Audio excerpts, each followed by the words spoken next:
low at bottom, and who always has a few rolls of louis in an old drawer, you say to him, 'See here, grandfather,' and the grandfather says, 'That's a simple matter. Youth must amuse itself, and old age must wear out.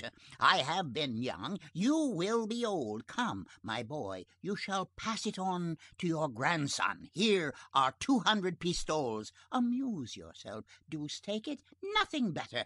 That's the way the affair should be treated. You don't marry, but that does no harm. You understand me?'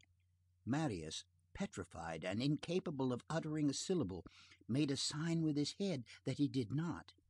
The old man burst out laughing, winked his aged eye, gave him a slap on the knee, stared him full in the face with a mysterious and beaming air, and said to him, with the tenderest of shrugs of the shoulder: "Ah, booby! Make her your mistress." Marius turned pale. He had understood nothing of what his grandfather had just said. This twaddle about the Rue Plumet, Pamela, the barracks, the lancer, had passed before Marius like a dissolving view.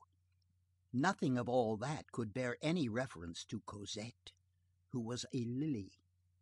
The good man was wandering in his mind, but this wandering terminated in words which Marius did understand, and which were a mortal insult to Cosette. Those words, "Make her your mistress," entered the heart of the strict young man like a sword. He rose, picked up his hat which lay on the floor, and walked to the door with a firm, assured step.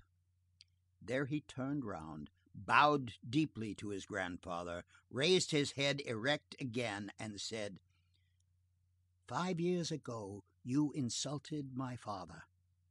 Today you have insulted my wife.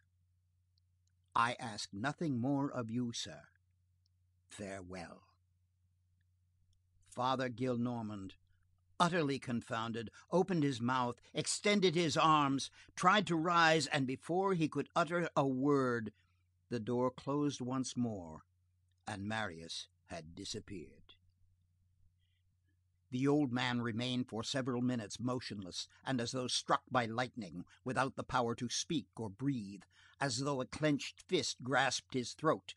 At last he tore himself from his armchair, ran, so far as a man can run at 91, to the door, opened it, and cried: "Help!